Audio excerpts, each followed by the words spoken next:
लोहे के चना चबाना है ये विरक्ति। और लोगों को लगता है कि क्या है बाबा जी बन गए, मौज नहीं ले रहे, हर समय आग में जल रहे हैं, आग में। तुम्हें हम कैसे बतावें?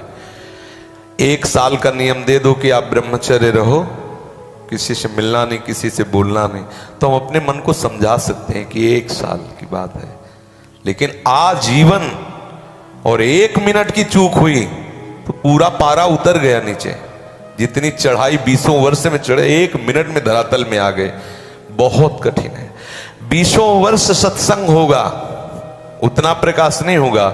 20 सेकेंड की गलती पूरे भारत में प्रकाशित हो जाएगी। 5 मिनट जब लगेंगे जब वो गलती प्रकाशित हो जाएगी। 20 वर्ष सत्संग हुआ, कितनी बार जय हुआ, और 20 सेकेंड गलती हो गई, लाखों लोग गालियां देंगे।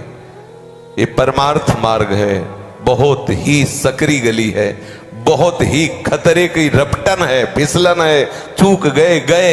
इसलिए मुझे लगता है गृहस्थ बन करके भजन करने से अच्छा है, क्योंकि विरक्त बन करके फिर तो अपने आप को आग में झोंक दे कि प्राण निकल जाएंगे, लेकिन अब हम कुमार्गगामी नहीं हो सकते। जो भी हो हम अपने प्राण त्याग सकते हैं, भगवत विमुख आचरण नहीं कर सकते। ये निष्ठाए बिना विरक्त का निर्वाह होना कठिन है। 1-2 दिन की बात नहीं, साल 2 साल की बात नहीं, पूरे जीवन की बात है। आप क्या समझते हो, ये साधक प्रतिपल जलते रहते हैं। आप दूर से देखते हो ना, हम और हमारे जो संत जन है, ये हम जानते हो, हमारे संत जन जानते हैं। मांग करके मधुकरी खाना है, कभी अगर कोई भोग ज्यादा अच्छा आ गया तो उनको भय है कि कहीं ऐसा ना हो कि खाएं और कहीं स्वप्न दोष हो जाए, कहीं बुद्धि खराब, न खा सकते हैं चैन से, न सो सकते हैं चैन से, न देख सकते हैं, न सुन सकते हैं। मतलब सोचो कितना कठिन जीवन है, और इस जीवन का फल होगा जीवन मुक्तता, इस जीवन का फल होगा भगवत। तो मुझे लगता है कि संत नहीं बनना चाहिए, वही संत बने जिसको मरने का शौक हो बस। अब ये देख लो कि अगर ये शौक है कि अगर गुरुजी कह दे चल यमुना जी में डुबकी लगाओ मर जा, तो हम अभी मर जाएंगे, तो कल सन्यास ले लो, कोई परेशानी नहीं। अगर ये देख के कि गुरुजी बहुत चिकने हैं, व्यवस्था बहुत चिकनी है और बढ़िया रहेगा, पीले पहलू बढ़िया, तो फिर समझ लो ये तो बढ़िया है, लेकिन वो बढ़िया नहीं है। रात दिन जलन सहना ये बहादुर का काम है, साधारण ये सूरवीरों का काम है। को अगर पाखंड करना हो तो कोई बात नहीं, अगर सत्य मार्ग में चलना है तो फिर आग पे चलना है।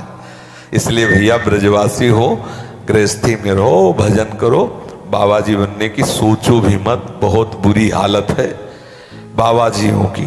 अगर सतमार्ग से डिगे तो वेशधारी हरि के उर सालें, भगवत ऋषि जी ने कहा। जरा सी चूक हुई गए कृपान की धारा, परत खगेश लगे नहीं बारा। ना अपना व्यापार करो, नौकरी करो, जैसे बने नाम जप करो, साधु महात्माओं की सेवा करो, गौ ब्राह्मणों की सेवा करो, धर्म से चलो तो किले के अंदर हो, सुरक्षित हो, वार से बच जाओगे। और ये सीधे मैदान का युद्ध है, चूके तो गए, कोई साथ देने वाला नहीं, तुम सब 1 मिनट में भागते नजर आओगे। अगर अभी कोई बता दे कि ऐसे से ऐसा, तो हेरोगे नहीं, हमारी तरफ हेरोगे नहीं, हमें अच्छे से पता है। केवल चमत्कार का नमस्कार है, नहीं देखोगे नहीं, 4 गालियां दोगे कि है ऐसा। ये संसार है, एकमात्र सच्चिदानंद भगवान के सिवा दूसरा कोई सपोर्ट करने वाला नहीं। हृदय की बात अगर हम तुमसे रो के कहेंगे तो तुम हंसी उड़ाओगे। कितना जलन उस साधक को होती है जो पूरे जीवन, अब थोड़ी देर के लिए आप अपने चित्त को अनुभव करके देख लो। छोटे छोटे बच्चे हैं, 20 के, 25 के, 30 के, ना तो संसार के दृश्य देखने हैं, ना संसार के भोग भोगने, पूरे मन को। और इसके बाद भी अगर कहीं खड़ा होके देख रहा तो गाली मिले, बाबा जी होके क्या देखता है? मतलब बाबा जी का मतलब वो है ही नहीं, मनुष्य नहीं, उसके दिल नहीं, उसके दिमाग नहीं। जरा सी चूक हो जाए तो अभी 50 थप्पड़ पड़ जाएंगे। बहुत कठिन। इसीलिए हम कहते हैं आग का एक खेल है, इसमें मत कूदो। वही चलो जिसने मर गया, जिसने अपने आप को मन मारा तन बस में की ना, हुआ भरम सब दूर, बाहर से कछ दिखत नाही, अंदर चमके नूर, आपो त्याग जगत में बैठे नहीं किसी से काम, उनमें तो कछु अंतर नहीं, संत कहो चाहे राम। पर उस स्थिति तक पहुंचने हमें कितना कठिन है। इसलिए इसे खिलवाड़ न समझा जाए कि चट्टोए पीला कपड़ा पहिरा बच्चा का माल, तो फिर माल के पीछे जो व्यवस्था है वो बड़ी विचित्र व्यवस्था है। इह परलोक सकल सुख पावत, मेरी सो कृष्ण गुण संचु, तो इह परलोक सकल दुख पावत, ये भी साथ में लगा है। अगर चूक गए तो फिर ऐसी गलती होने में बहुत बुरा हालत होता है, इसलिए बच के रहे।